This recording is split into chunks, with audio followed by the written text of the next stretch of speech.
बाहर राखे सीन, अंदर राखे सही ध्यान। दुख को परिहरे जनाकर सही ध्यान। ऐसे वैसे दुख से रहे न भयभीत, तुच्छ सुख त्यागे राखे तप से भी प्रीत।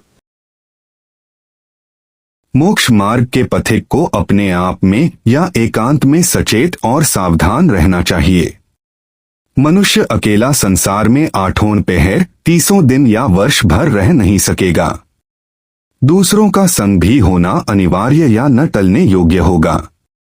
तब दूसरे अपने व्यवहार या बर्ताव से जैसा कुछ उनके कर्मों के अनुसार स्वभाव है वैसा ही करेंगे। हो सकता है वह उनका मान, अहंकार आदि का व्यवहार धार्मिक मनुष्य के मन को भी अशांत और विक्षुब्ध या चलायमान करके उसकी शांति और ध्यान को बिगाड़े, ध्यान में विघ्न उपस्थित करें। सब संसार के दुखों से अत्यंत मुक्ति पाने वाले को किस प्रकार रहना चाहिए, यही सब सूचना यह पद्य संक्षेप से स्मरण करवाता है। बाहर अर्थात जगत के प्राणियों में अपना बर्ताव सदा सही रखें, इसे ही शील कहते हैं। यद्यपि दूसरों के बर्ताव से अपने मन में उत्तेजना उत्पन्न होकर दूसरे को वैरी जैसी दिखलाने की इच्छा दृष्टि करवाती हुई दूसरे को वैरी जैसा ही प्रकट करेगी, तब उससे अपना बर्ताव बिगाड़ने का संकल्प भी होगा। मन क्रोधी होकर भी लंबे समय तक सोचो विचारों में बहता रहेगा। इस मन को शांत करने के लिए अंदर अपने आप में सही ढंग का ध्यान अपनाएं। मिथ्या क्रोध तथा अहंकार आदि से मन को अपने ही ढंग की प्रसन्नता को उत्पन्न करने के लिए बदला लेने आदि के मिथ्या ध्यानों में न पड़े। ऐसे मिथ्या ध्यान द्वारा जिधर मन भड़क कर जाना चाहता है या जो कुछ करवाना चाहता है, उस सबका फल दुख, अशांति और अधिक उलझन देखते हुए भविष्य में जीवन काल में ही होने वाले दुख से अपने को बचाएं। जो कुछ ऐसा वैसा मन के विक्षेप से दूसरे से दुख होता है, उससे अधिक डरे नहीं, बल्कि धैर्य के साथ उस दुख में अपनी स्मृति और मन की उपस्थिति न खोकर उस दुख के साथ समय व्यतीत करने का अभ्यास करे। इस दूसरों के संग के दुख न होने पर जो कोई मन को अल्प या थोड़ा सुखी होना था वह यदि नहीं हुआ तो उसकी चिंता ना करे। वह संग सुख यदि नहीं मिल सका तो उस सुख का मन से भी त्याग करके यथा समय अर्थात जैसा कुछ समय है जो अनुभव में आ रहा है उसी में सही रूप से अपने को रखें।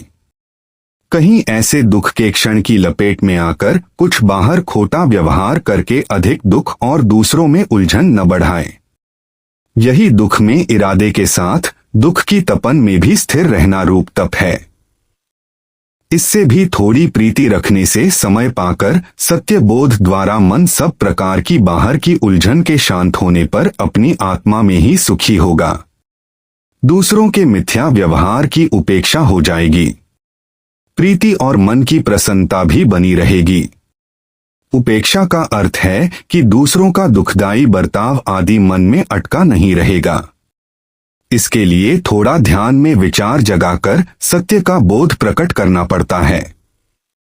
दूसरों की भी सांसारिक सुख की दास्ता और इसी के लिए अपने उसी सुख के लिए ही दुखी करने के कर्मों की भी अधीनता और शक्तिहीन होने के कारण ज्ञान ध्यान में योग्यता न होने से अज्ञानता का शाप ही सांसारिक प्राणी से दूसरों को शरीर तथा वाणी आदि से दुखी करने के सब व्यवहार या बर्ताव करवाता है।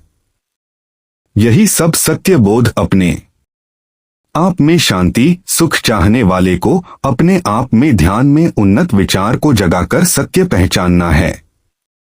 तभी संसार से मुक्ति मिलेगी। दूसरों को आप अपने अनुकूल किसी भी शक्ति से नहीं चला सकते और नियम धर्म भी किसी पर नहीं लाद सकते। युक्त संगत ऐसा है वैसा है, यूं करना चाहिए, क्यों नहीं करना चाहिए इत्यादि आप दूसरों को बलपूर्वक नहीं समझा सकते। दूसरा भी कोई इन सब को सुनकर कर सकेगा, यह सब उसके बस की बात भी नहीं। माया या संसार चलाने वाली शक्ति की विद्युत तरंगे दूसरे पशु पक्षियों को अंधाधुंध चलाती ही है, परंतु साधारण मनुष्य की भी बुद्धि पर पर्दा डालकर तथा बुद्धिमान को भी मिथ्या मार्ग पर ही खींच ले जाती है। इससे तो यदि आपसे प्राचीन ऋषियों द्वारा बताए मार्ग पर चलकर बचा जा सके तो बच जाएं। दूसरों से कुछ नहीं चाहते हुए कोई आशा मत करो, चाहे आपका यह पुत्र जैसा प्रिय प्राणी भी हो।